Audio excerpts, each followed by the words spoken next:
In today's video, I'm finally going to introduce myself to you after 4 years of being on YouTube. Hey guys, it's Heli and welcome back to my YouTube channel. I was inspired to make this video from a video by Study Vibes, so you can definitely check her original video out. I'll link it in the description below.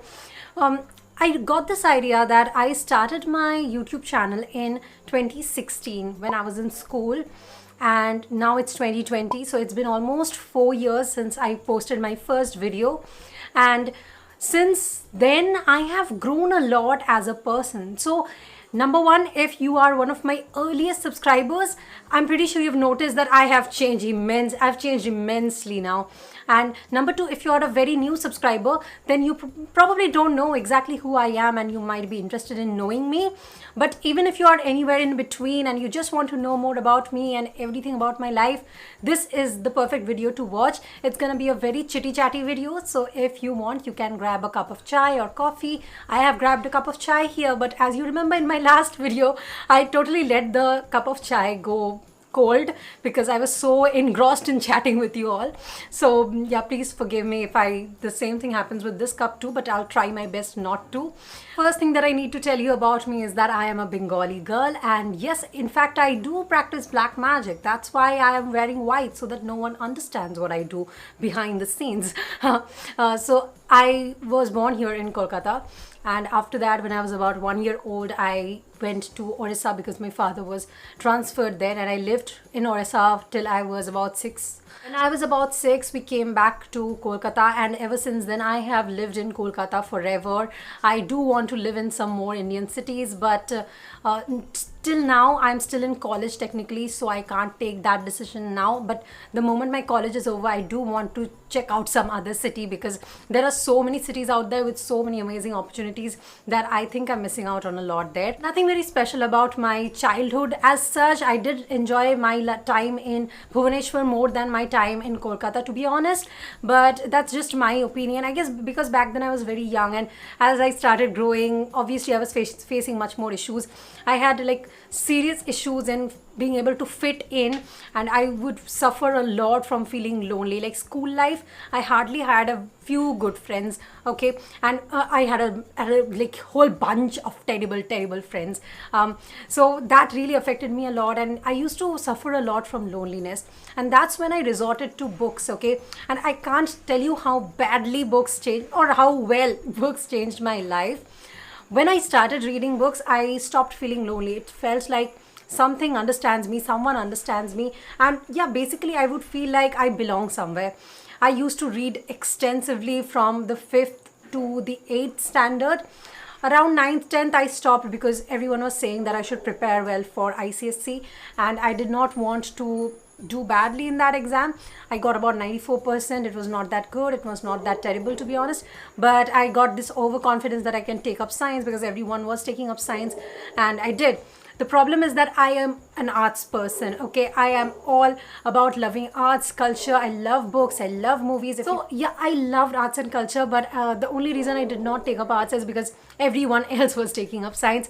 And I'm pretty sure if you're an Indian child, you know that your family, everyone thinks that you need to be like either an engineer or a doctor, and the third option for you is like useless. So there's only like a few options, and I was thinking that if I don't take science, I wouldn't have any option. The problem was that the moment I took up science and I went to 11th, I realized that it's not my cup of tea. Pun there. It was like the worst. It was the worst. 11, 12, I would cry so much. My teachers would always keep on scolding me because I was not doing well in the exams and everything, because my heart wasn't there, and I was extensively spending a lot of time reading books. Now what happened is that around 12, I got into this writing kind of group. Now, something that I should mention is that when I was about 15, that is in the 10th standard, I did my first content writing job. I was just connected with a writer who happened to give me this work. And what I did was that I did that piece of writing and he paid me for it. And then my parents got very worried because they were not really aware of this word freelancing, that people can write for other people and offer services to other people to get paid. So they told me that I shouldn't do this. So that was my first time working. After that, I took a long break and I resumed in 12th. And in 12th, I started doing content writing and book reviewing once again. in class 10, I was about 15, so I could not really speak out against my parents, and it was not even their fault. They didn't understand this thing. I guess I'm pretty sure many of your parents also do not understand a lot of things about the internet, and that's totally okay. So when I was 17 years old, I resumed this work. I started writing again. I started doing book reviews, and I was doing a few book reviews because there was this writers group where I was a part of, and I got to know that people can actually review books for money. And I realized that, okay, I've been reading books for so long, why not monetize that passion? So I did my first book reviewing gig. Then obviously I was also doing content writing, and that kind of continued for about 2 years consistently. Now what happened is that when I around the age of 17 only, I was reading this book and I had gone to this relative's place. If any of you have been to relative's place, you know that your parents just desert you there and you are like left on your own. My cousins were not really there, so I was damn bored, okay? And of course I did not even want to be there. So what I decided is that I will read that book. While reading that book, I realized that why not speak about this book on a video? Like, it was just a whim, okay? And I shot a video of myself, okay? I knew that people used to make book related videos because by then I was using Instagram very extensively for posting book related content, and it was called Bookstagram. What happened is that when I made that video, the author of that video kind of shared it in his circle, and my very first video had almost 500 views, which is kind of huge for a first video. And I was very, very happy, and it gave me that momentum that, okay, this can be something. This is in 2016, okay? That was my first ever video. I posted it somewhere around October or November 2016, as far as I remember. I'm sorry that video is archived because if you have seen my early videos, I had a terrible obsession with the English accent, and I used to fake my accent. Some videos still exist of that kind, to be honest, because eventually I realized that it's okay, let other people learn, because there are so many people who think that the Indian accent is not good, and I was just one of those people. I thought that Indian accent sounds bad, Indian accent does not like, it's just not something that people would like to hear, so I faked it and it was like a mess. It is Siren by Kira Cass. Now I bought this book because a lot of these three books, I'll decide what do I want to go for. What I learned from that whole episode is that I should be proud of who I am, which is something that has helped me a lot. Like, I was always very shy, embarrassed, everything. I never felt that I was enough for anything, and I always wanted to be someone else. And that whole episode helped me understand that I am unique and I don't need to try to be like anyone else. So what happened is that that was my first video. After that, I kept posting videos related to books for almost 2 years, and there was literally no traction. I was not making good money with YouTube at all. The only money I was making was either by content writing or by writing reviews for other people's books. Now, what happened is that after that, around 2018, I made a video on Chetan Bhagat, talking about how Chetan Bhagat's books are very shitty and why I don't like them personally. Around March, I posted that video. Around June, that video blew up because there's this YouTube channel called Akash Banerjee. He makes amazing videos on politics, and he made a video on Chetan Bhagat which was tilted towards the political aspect, and my video kind of got on the suggested section of that video. So I got a huge traction from that particular video. So suddenly my channel started blowing up, 20,000, 30,000 views on one video, and that had never happened. I posted for almost 2 years by then. So yeah, YouTube did not happen to me overnight. I was in about, I think, second year. I had just gotten promoted into second year then. And suddenly my channel was growing. Within a few more months, my channel had hit 25 or 30,000 subscribers, and I knew that something big is gonna happen. That's around the time when I actually started looking actively for sponsorships for my channel and figuring out all the sponsorships thingy, because it's one of the biggest parts of YouTube but also one of the trickiest parts of YouTube. Side by side, I was doing content writing, freelancing too, but when YouTube work started getting higher and I was making more money, money with YouTube, I completely stopped that. For the next 6 months, I stayed stuck with YouTube only, and I saw that okay, it's nice. When it was a good month, I would make about 50-60,000 even, and it was huge. Like I was what, about 19 years old then, and I was like, okay, this is amazing. Around January 2019, I realized that YouTube has some really great months, but some months can be really, really bad, which is why I started getting worried because honestly, by then I really wanted to make a living doing the things I loved. I knew that I don't want to do a job ever in my life, probably because working on your own, that gives you like so much freedom. I don't think you can go back or go to working for someone else after that. So I really, really wanted to make it last. And YouTube is something very uncertain, to be honest. Today one video can have like millions of views, but tomorrow the same creator can have a video with just 10 or 20,000 views. So the problem is that there's no consistency there. Some videos go really viral on each and every channel, but it's really not that sustainable, not something that you can totally blindly depend on. So I decided that I need to have another stream of income. Content writing, yes, it was there, but I did not really enjoy content writing that much, in the sense that I was doing it for so many years, it became a bit monotonous. Like when you work with the similar kind of brands or similar kind of niches, you will feel like, okay, you're writing the same thing again and again.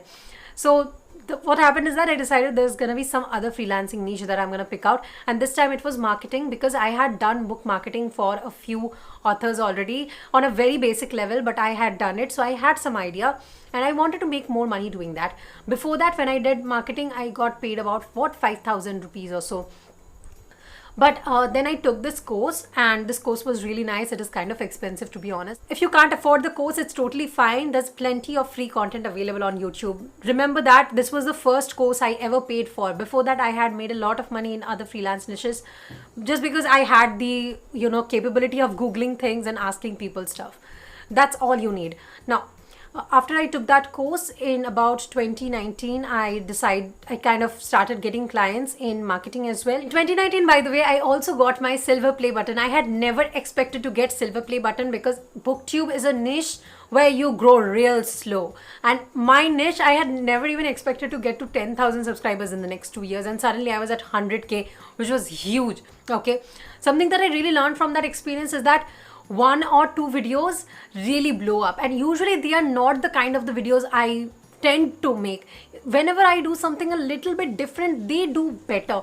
I know that I can actually change my niche completely or altogether because there might be more views and everything there, but I won't enjoy that. I enjoy making videos related to books, popular culture, sharing intellectual stuff, and I don't want to change that just because of views. Money is very secondary to me. The first most important thing to me is if I'm happy or not doing the thing that I'm doing. And right now, sitting in front of you, talking to you, I'm feeling very happy. Okay, and that is super important because I know who I'm talking to. I don't want to talk to an audience I did not want to attract in the first place. So yeah, I did not change my niche completely, but yeah, still once in a while I make a video that is not really the kind of video I always make, so that there's no monotonousness in my content. Just before my 20th birthday, I had my first 1 lakh month. Like I made 1 lakh rupees that month for the first time, and I was blown away. I did it with a mixture of both freelancing plus YouTube. Eventually, I have had months where I have hit 1 lakh solely from freelancing or 1 lakh solely from YouTube. Okay, but that was the first month. That's why it's super important, and I always wanted to, like, it was like a goal that I'll make 1 lakh a month before I hit 20. So I actually hit that. Like my birthday is on 1st of June, and I hit it right in May. So it was like literally so huge for me. I can't even tell you how huge it was for me back then.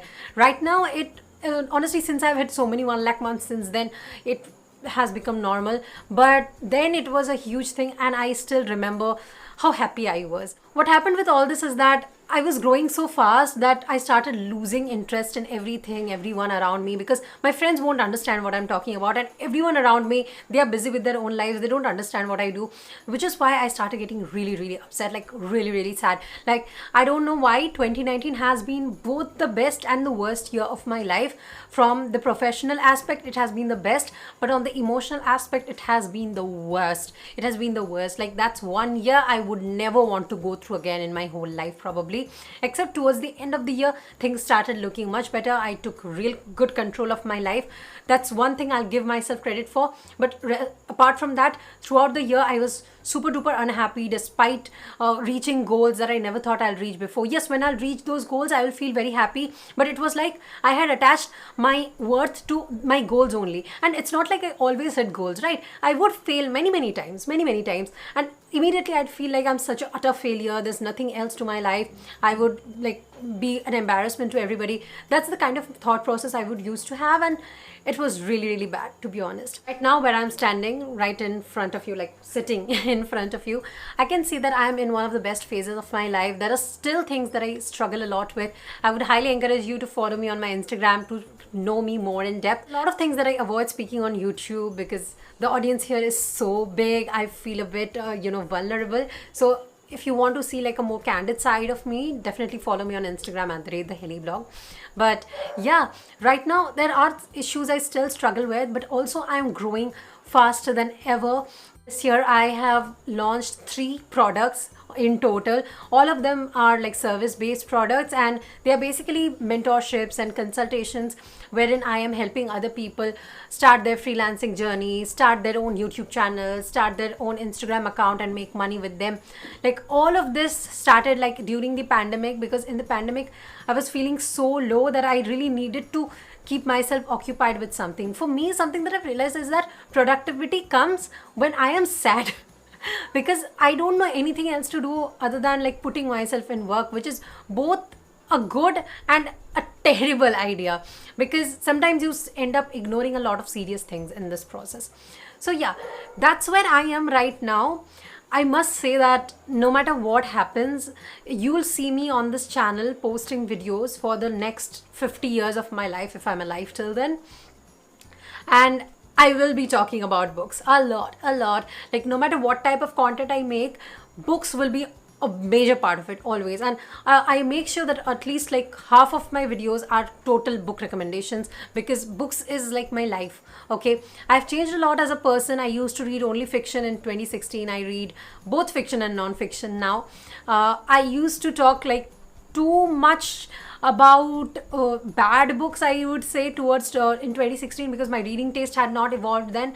But now I think my reading taste is much better than before. I think that kind of growth is very visible on my channel, especially for people who have been following me for a long time. That will be all that I wanted to say in today's video. I hope that you liked chatting with me. I have finally finished a lot of my tea today, so yeah, kudos to me for that. I hope that you got something interesting to learn from this video.